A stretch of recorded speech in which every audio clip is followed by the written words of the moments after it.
morning, everyone. Thank you for being here. I just wanted to introduce Dr. Noah Greenspan. He is a board-certified clinical specialist in cardiovascular and pulmonary physical therapy with over 25 years of cardiopulmonary physical therapy and rehabilitation experience. Dr. Greenspan earned his Bachelor's of Science in Physical Therapy from the SUNY Upstate Medical University in 1992 and his Doctor of Physical Therapy from Dominican College in 2006, where his research entitled Aerobic Exercise and Strength Training in Elderly Patients with COPD was presented at CHEST 2006, the annual conference of the American College of Chest Physicians. He began his professional career at New York University Medical Center Rusk Institute of Rehabilitation Medicine. From 1995 to 1999, he served as the chief physical therapist of the Cardiac Prevention and Rehabilitation Center under the direction of psychiatrist Horacio Penina, MD, and cardiologist Mario Ray, MD. In 1998, he founded the Pulmonary Wellness and Rehabilitation Center, a Manhattan-based physical therapy practice specializing in the care of patients with cardiovascular and pulmonary diseases, and New York Wellness, a comprehensive outpatient physical therapy practice with orthopedic, cardiovascular, and pulmonary, complex medical, and airway clearance units. Under his direction, the center has conducted over 86,000 exercise sessions and has been named Best of the United States in the area of cardiovascular and pulmonary physical therapy. A consummate educator, Dr. Greenspan has trained thousands of patients and hundreds of students and clinicians. From 1995 to 2003, he was on the facility of New York University, during which time he was awarded the title of Master Clinician in the area of cardiovascular and pulmonary physical therapy. He has since taught at Dominican College, New York Medical College, and Long Island University in the areas of cardiovascular and pulmonary pathology, diagnosis, and management. He has previously served as the Pulmonary Rehabilitation Fellowship Coordinator for the Weill Cornell Medical College and St. Vincent Medical Center. In 2017, Dr. Noah Greenspan's Ultimate Pulmonary Wellness was published and is also available to read online free of charge. Dr. Noah Greenspan's Ultimate Pulmonary Wellness lecture and webinar series is available to attend online. He is the principal investigator in the 3 ongoing research projects: the impact of high-intensity exercise on pulmonary function in patients with chronic obstructive pulmonary disease. Okay, thank you. All right, so thank you very much for having me to the American Lung Association. You know how they say that half the battle is showing up?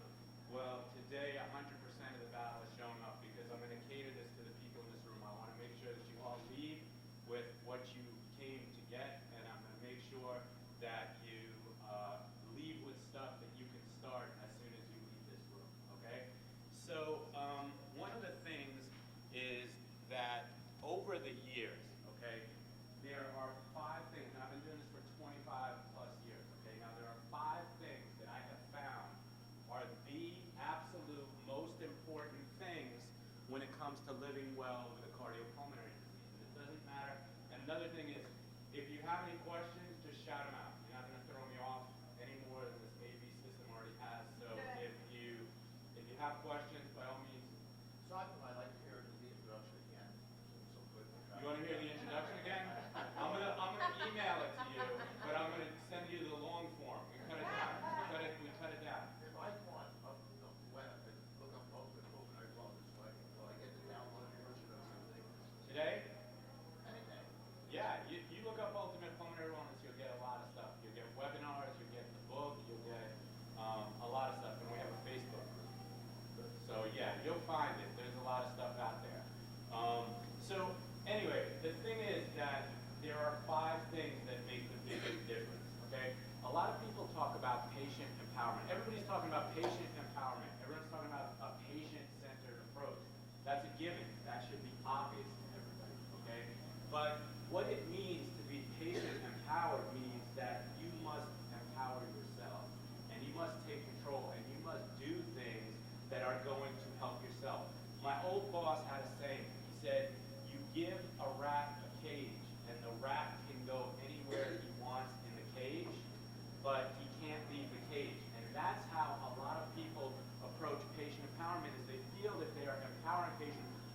them choices. And by all means, we need to give patients choices.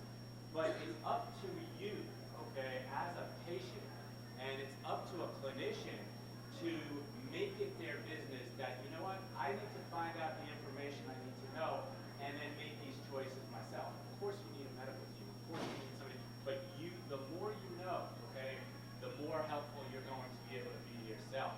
And an educated patient is going to be the most effective patient. So these are the 5 things that I have found over the years are the key components. Now, you go online and you look up treatments for COPD, and you're going to see oils, and you're going to see elixirs, and you're going to see sprays, and you're going to see inhalers, okay? There's a lot out there, but I like to say keep the basics, okay? Because it's the basic stuff that you do. It's the everyday in and out habits that you have that are going to make the biggest difference in how well or how poorly you live with this disease. Now, how many people here have COPD? How many people here have pulmonary fibrosis? How many people here have pulmonary hypertension? How many people have something else? What do you got? Scream it out. What's that? Body odor? Okay, I'm glad you're sitting over there. What do you have? Bronchiolitis obliterans. Okay. So, BO, gotcha. What else? Restrictive lung disease. Okay, so let's start with some basics here, okay? Shortness of breath. How many people are short of breath? That's a tough one you have to go around admitting you have BO. I never thought of that before, but that's a very interesting one. I thought that might be why you're sitting by yourself, but it's okay. So does everybody, let's talk for a second about shortness of breath, okay? How many people remember when they first started to get short of breath? Okay, so when most people first start to get short of breath, it happens at high levels of activity. Things like stair climbing, walking uphill, running for the bus, right? In New York City, we call that the Pulmonary Triathlon, okay? The New York City Pulmonary Triathlon. So it's like run up a flight of subway stairs, run for the bus uphill. The problem is, okay, that very often when you get a diagnosis, whether it be COPD, whether it be pulmonary fibrosis, whether it be pulmonary hypertension, you go online, okay, and medical information is very, very accessible today, and what do you hear? You hear it's a chronic, progressive disease that gets worse, and then you're going to die, right?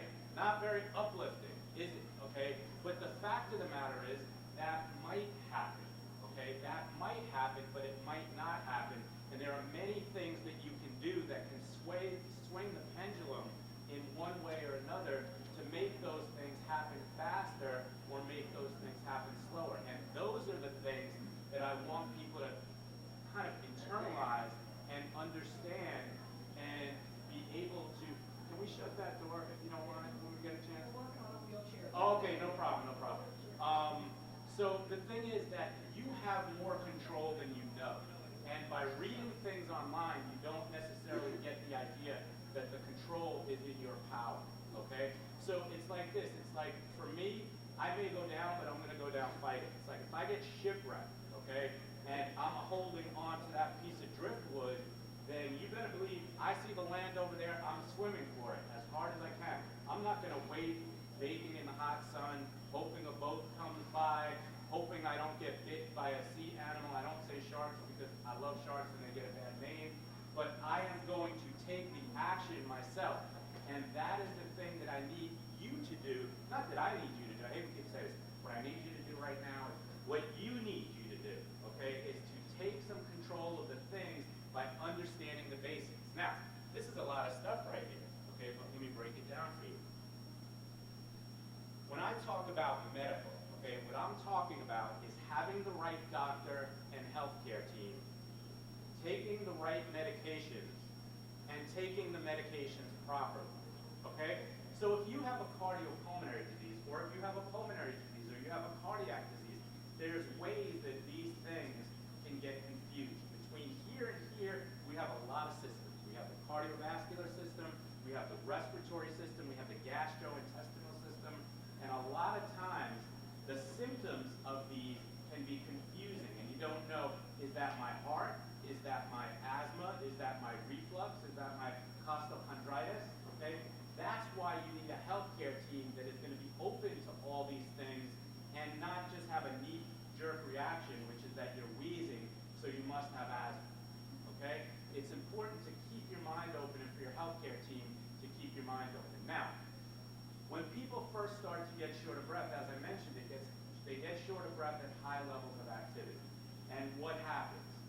find ways to avoid those activities or to modify those activities. They slow down. They don't use the stairs. They don't take the subway. They bring everything down with them in the morning so that they don't have to go up the stairs again. They avoid the blocks with the hills, right? I have people who can map out New York City by where every hill is or where there's a place to sit down. And I have other people who can map it out by where there's a free public restroom, okay?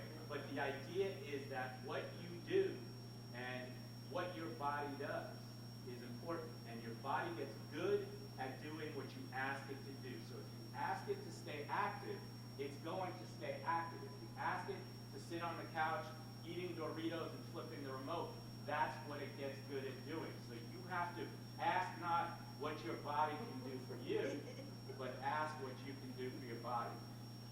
So that sounds like a very good quote. I think I'm gonna write that down and use that again because that sounds almost presidential in a way. So anyway, so here, yes, question. But if you don't map things out, you'll be gasping all the time.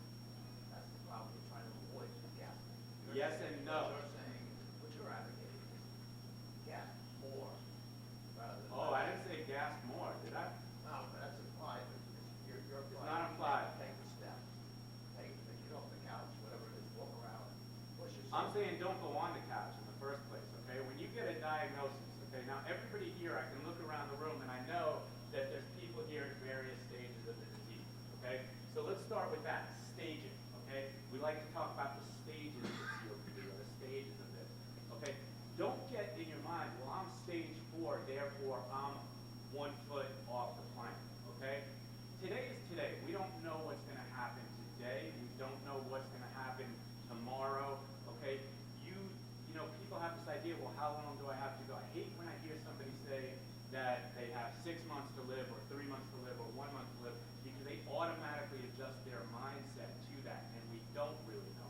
I have people who are in their 80s, 90s, 100 who were told they were going to be dead 5 or 10 years ago, okay? But the key is that's not giving you control. So how do you take control, okay?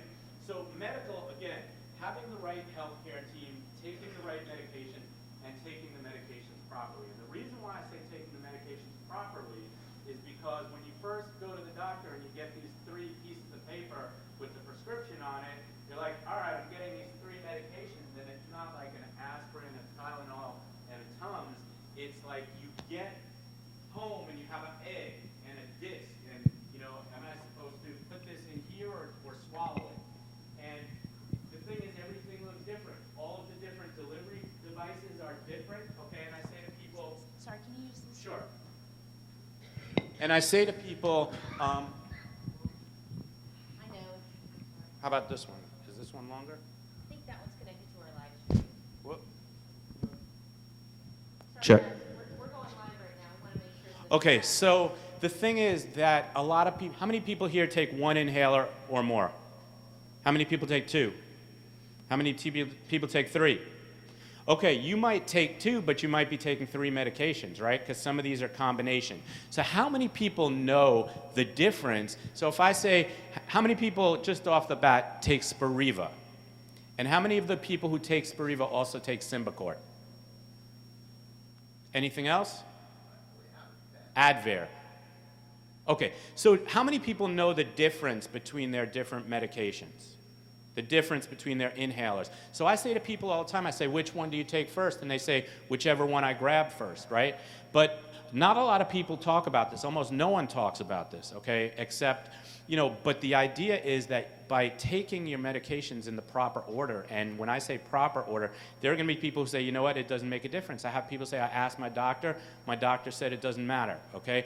But I have found over time that when people take their steroid last and their bronchodilators first, they get much better results. And some of these things are bronchodilators only. Some things have a bronchodilator and a steroid. So this is a long, complex topic, okay? So I'm not going to get into everything about medication at this moment, but one of the other ironies about medications for people with respiratory disease is that for the group of people that have the most difficulty coordinating breathing. All of these medications require a great deal of coordination of breathing, right? So if you don't time it right and it all winds up in your mouth, that's like taking a Tylenol and trying to put it in my mouth, but it goes over my shoulder. That doesn't do anything for your headache. So it's really important for you to know the medications you're taking, to know which ones, and there's really only 3 classes, okay? And this is what I want people to understand, is that I've been trying to think of this for like 10 years. What's the easiest way to explain this to people? And then it hit me one morning, and I was like, I can't believe I didn't think of this sooner. But there's anticholinergic, which is a bronchodilator. There's beta-2 agonist, which is a bronchodilator. There's inhaled corticosteroids, which is an anti-inflammatory, but it's ABC, okay? And most people take one from column A, one from column B, and one from column C, or some combination thereof. So again, this is not really, you know, if we had 6 hours, then I could, you know, go into this in great detail. But what it is important to take away about the medicine is when you go home, check out what you have, okay? See what it does, and then, you know, this is not an ad because everything I do is free and it's on our website, but we have lectures on the medications, and it will tell you what to take, when to take it, in what order. And for every person that we've ever suggested, and we're not asking you to do something different than what your doctor says. So anything, you know, that I talk about, by all means ask your doctor first. And if your doctor says it doesn't matter, then you have nothing to lose. But know the medications you're taking, make sure you're taking them properly, and make sure you're using the proper technique. Exercise, okay? Very, very important. Nutrition, stress management, prevention of infection. I'm not whizzing through those, okay? Now here's the thing, okay? In today's world, most people treat, okay? Most of our medical system treats 80% medically, and then they'll say, hey, you know what, Bob, why don't you try to get some more exercise? They'll say, Bob, you know what, try to cut down on the potato chips a little bit, right? So it's 80% medical, 20% lifestyle. And the thing is that what I'm trying to tell you with this is that it really should be 80% lifestyle, 20% medical, okay? Now, don't write down 80% lifestyle because it's not an exact science, okay? But what I'm saying is that by taking those bronchodilators, if you can't walk uphill, those bronchodilators aren't gonna get you up the hill. What's gonna get you up the hill is walking up the hill. And that's what I try to impress upon people. So no, I'm not saying gasp more, okay? So what do we do about this? If you think of each of these things as 20%, okay, or really 18%, and then there's 10% for everything else, because you can do everything right, walk out in the street and get hit by a car. But the point is that these are the big ones, okay? And then people will ask me about salt pipes or this or essential oils. There's a million things out there, okay? There's a million products out there. There's a million devices out there. These are the big ones. If you make changes in each one of these areas, you will see a change in your shortness of breath. How many people exercise? That's a good crowd of exercises. What do you do for exercise? Treadmill. Best exercise there is. What else? Shopping. You're an aerobic shopper? Okay, so all right. I hope you have a high limit on your credit card, but what do you mean by that, shopping? If I'm walking around to all the different stores and stuff within a large mall, and you spend hours doing that. Okay, and it gets really quick when they say, like, the mall will be closing in 10 minutes, and you're like, I better hurry up. Okay, so okay, aerobic shopping. I haven't used that one before in our rehab center. What else? Walking. Walking's a great exercise, best exercise. You don't need anything for it. But here's the thing, okay? A lot of people can walk further, faster, higher on the treadmill than they can when they're walking in the streets. And some people say, I don't understand this. At rehab, all right, they say at rehab I could walk 20 minutes on the treadmill and then I can't walk a half block in the street. Who has that experience? Why do you think that is? Anyone know? There's a real reason for it. What is it? Focus, concentration, maybe. Repetition, maybe.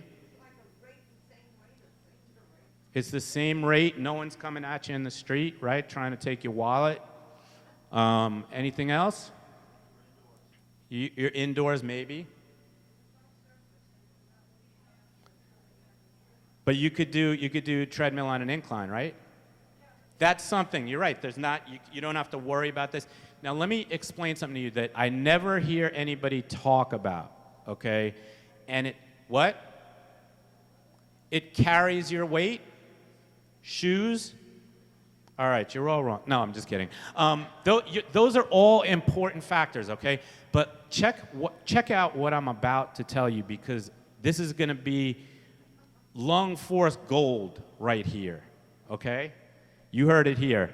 I'm calling the shot. And if it's not, you could throw rotten fruit and vegetables at me. When you walk on the treadmill, you're holding on, right? The treadmill is helping your feet come backwards. You're focused on your breathing, right? Nice and easy. Maybe it is, maybe it's not, okay? When you're in the street, there's a little extra resistance. So let me tell you a couple of points, okay? When you're walking on a flat surface in the street, that's like a 2% incline on the treadmill. So there are people who do treadmill all the time and never use the incline. But the incline is where it's at, because if you don't use the incline, you're setting a limit to the metabolic workload that you can do. Okay, don't get scared because I said metabolic. It's not about to get all physiologic, okay? But here's the thing, another thing. So when you're walking on the treadmill, you step up, treadmill brings your foot back. Treadmill brings your foot back. But here's the most important part of this, okay? Anybody have a position that they like to use? Keep your minds out of the gutter when you get short of breath. What's your position? Bending over, right? Anybody go like this? Anybody go like this? When you're sitting, anybody go like this? What's the common ground there? Your arms are fixed, right? So this is something that I call open chain versus closed chain activity. And what do I mean by that? So I mean that when my arms are free to move around in space, this is open chain. So when my arms are free to move around in space, my chest does things like this. My shoulders do things like this. My back does things like this. Okay? Open chain activity. And how many people have trouble in the shower? Or brushing their hair? Or brushing their teeth or shaving? Because your arm activity, upper body. All right, no one got it with shower, shaving, or how many people have trouble making a bed? All right, upper body activity, right? Because what that does is it puts the respiratory muscles at a very poor mechanical advantage. So this is open chain. The treadmill fixes the upper extremities. How many people have, when they go to the supermarket, they lean on their cart? And that's easy, right? That makes this a very pleasurable thing. So if you could just steal one of those carts from the supermarket, you could go joyriding with your friends like you did when you were a kid. But the idea is that when you fix the upper extremity, and it doesn't matter if you're holding onto a treadmill, holding onto a cart, holding onto a rolling walker, sitting in a seat with your legs wide, a couple of things happen. All of the muscles that I told you about before that do this in an open chain, they now work in their reverse direction to help you elevate the rib cage and take a deeper breath.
sitting here and doing nothing, and all of a sudden I get up and start running, my body doesn't know if I'm walking on the treadmill or getting chased by a bear.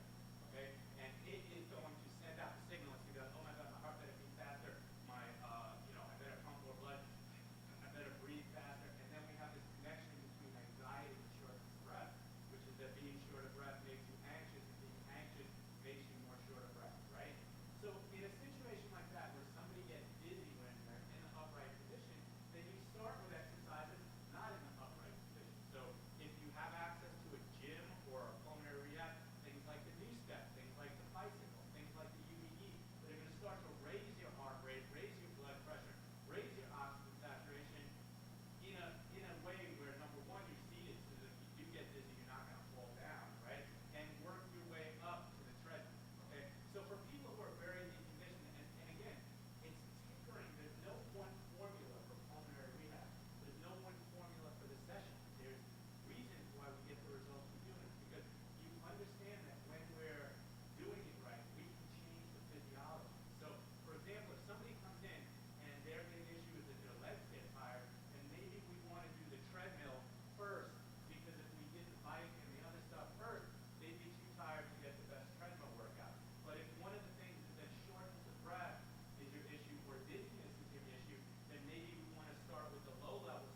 people with respiratory disease also have trouble taking weight off, okay? So you have to be, it's good for you to be at a right weight. And particularly men, we keep the weight right here in our stomach, and that's bad for the mechanics of breathing, okay?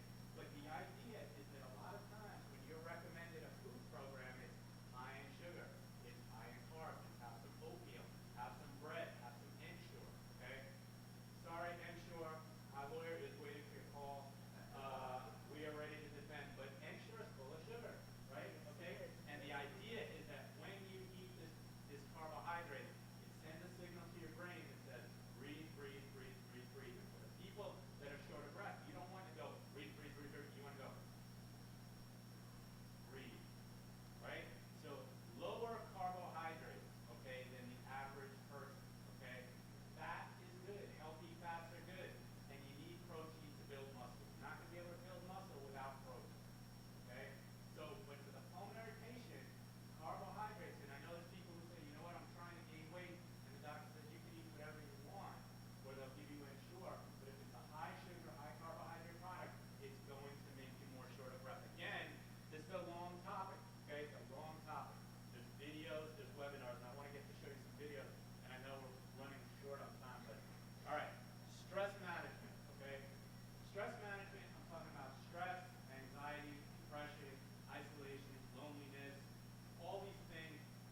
patient a hand sanitizer when they come to rehab. Why? Because guess what? I'm on the subway. How many people, I don't know, Typhoid Mary was just holding on to that pole for me. Okay? So everything that you touched, if you did a sample of this pole right here, you'd see pneumonia, you'd see the flu, you'd see a virus, you'd see bacteria, you'd see mold or crust or other things. The worst thing that happens, you get into a taxi, you sit down, and the seat is wet. And you're like, good, I don't know what this is. Right? I like to gross people out at least once during every presentation. But the idea is, I'm not, it sounds like it's funny. It's not funny. But you're touching these things, right? You don't know who was in that taxi before you. You don't know who was sitting in that seat on the bus. So anytime I come in contact, or the bathroom, a lot of people are very awesome to wash their hands after they use the bathroom, and then they touch the door, right? But not everybody is as good as you at washing their hands. So guess what? I just wash my hands, but guess what? I could be real gross, but I'll keep it not that gross now. I just touched every person who didn't wash their hands and who just went to the bathroom. So the idea is that you must protect yourself. And I also don't like the idea of going out by using your sweatshirt, because then that stuff's all over you, right? It's with you all day. So anytime you come in contact, spray it down, wipe it down, okay? Anytime that you don't know who the last person was touching whatever it is. Other things, if you're sick, stay home. If other people are sick, avoid them. 10 minutes left. This is all important stuff, okay? Trust me, these are the 5 most important things. And people are talking about salt lamps or this or that. I know what works. I know what doesn't work, okay? These are important, okay? And they're complex topics. I can talk for at least 4 hours on each one of these. So please, this is an intro. It's the sampler. It's the 1-4 sampler. You get 1 shrimp. You get 1 chip with guacamole. And the rest of it you got to learn. But it's all on our website. Again, not an ad, okay? It's all free. My gift to you. So let's look at some videos and see what I'm talking about. Wait. So just for those of you that want to hear something exciting, I couldn't get my presentation to play earlier today for some reason because I use a Mac, I guess. All right, can we shut the lights, please?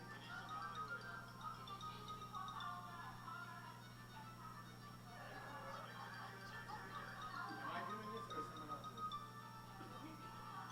All right, so this is something called arm massage. Anyone done it before?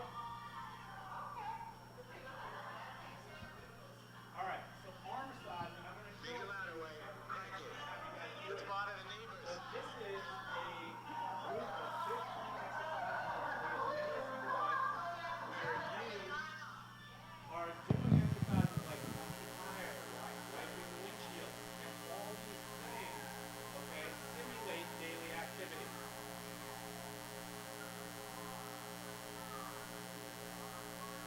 This is our old center.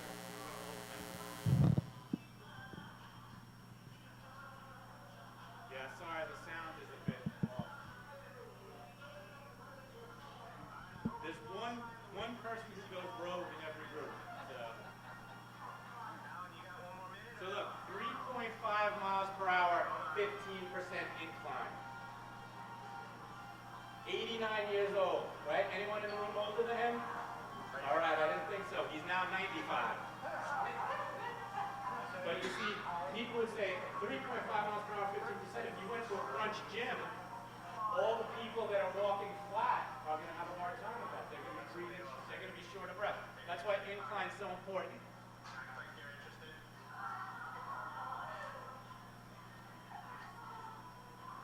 Yeah, sorry, the sound is not ideal. Once our patients have been here for a certain amount of time, we require them to dye their hair the color of the center.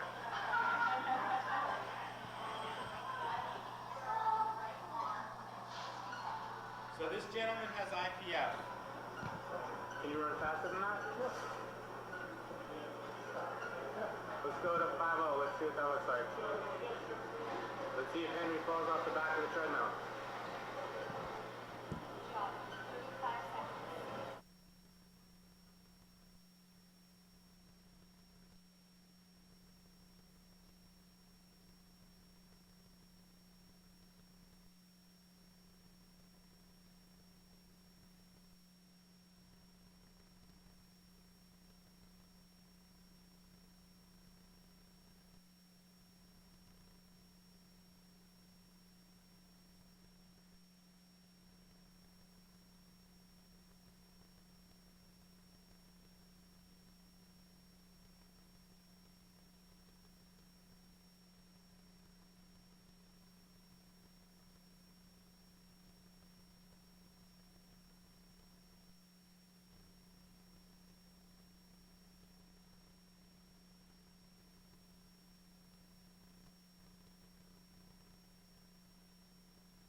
when I say empower the patients, I say let you guys do whatever you want. Let people do whatever they want. Make them do their own thing. Not like I give you a choice, A, B, C, D, okay? Being empowered means you're making your own decisions once you have the knowledge. But if you don't have the knowledge, all right, watch this one. How old do you think this lady is? That's our therapy dog, Monkey Greenspan. Yep. How old do you think she is? How old do you think that guy is? You'll see it. Exercises, eats right, meditates. This woman is really strong. 84 years old.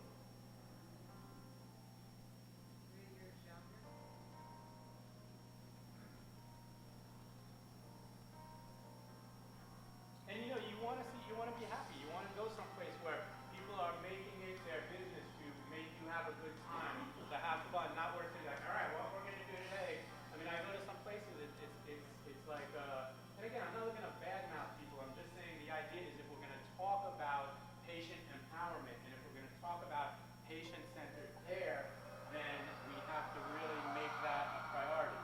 And plus that laughing and having fun helps you. Absolutely. Puts you in a different mood. All right, I have just a couple of minutes left, but it's going to be worth your while. Say 1, 2, 3. Say 2, 1. Let you get down, but I'm down to have fun. That is the DJ that we talking to. 100 years old. How you feeling, Ida? You having a good Hope time? for me. There's hope for everybody here, okay? There is hope for every single person here. There's not one person who walks into our practice that as bad as you may think you are, we can make you better, okay? But it's not, we can't do it without you. That's the key. You're halfway there, okay? 4 minutes down, 1 hour to go. 4 minutes down, 1 hour to go. That guy's funny. The most important thing is that you enjoy yourself.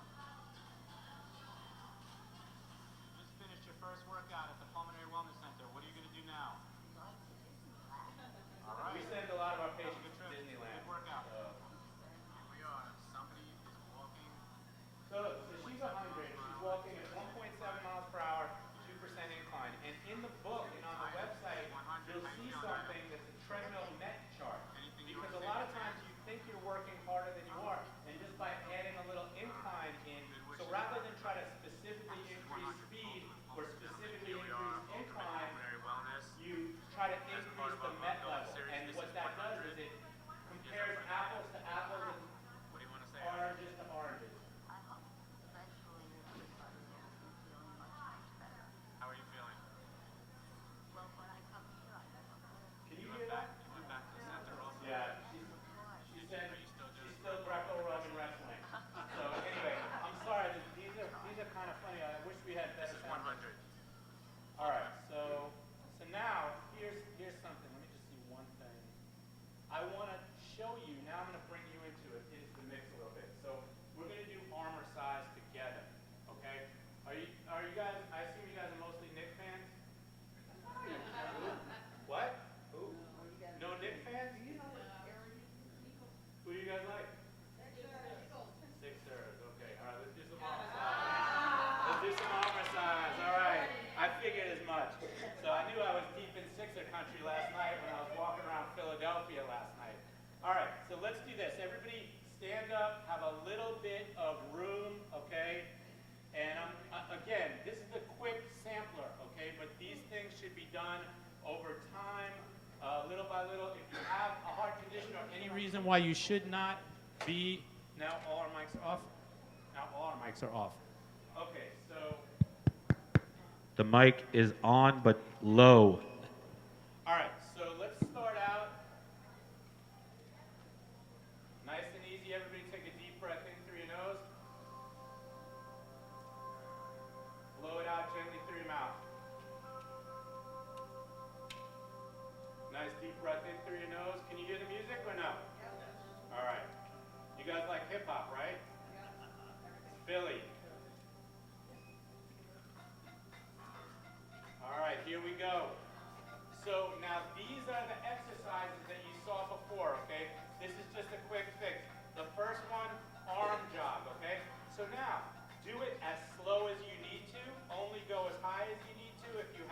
pain, and I'll make that available to you. So punching bag.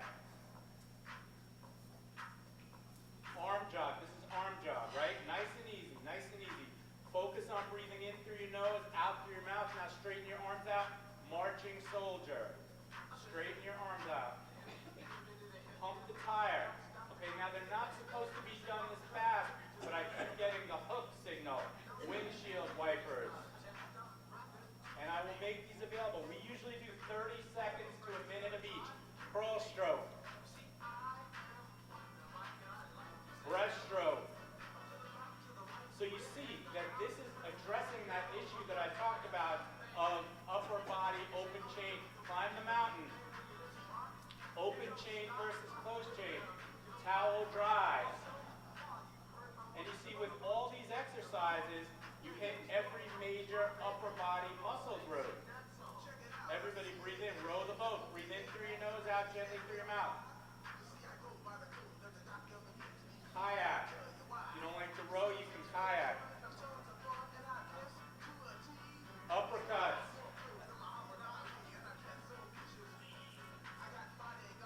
Egg beaters. Stir the soup.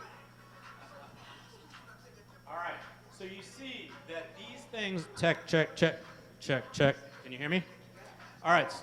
So these are things that you can do at your own pace. We do them in the Facebook group, but go at your own comfort level. And everybody go hotel, motel, Holiday Inn. Let's go, let me hear you. Everybody go hotel, motel, Holiday Inn. All right.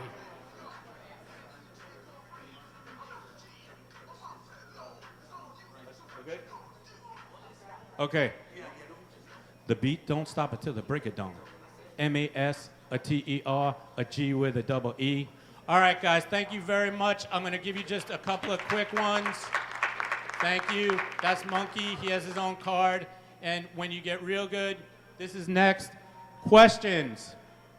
Again, this is a lot for 1 hour. I recognize that, okay? But please, if you're interested, join the Facebook group. The information is there. We could get you ready for this. We're doing it in 3 months if anyone's interested. Questions in the group. Any questions from home? I know I took all the time, but.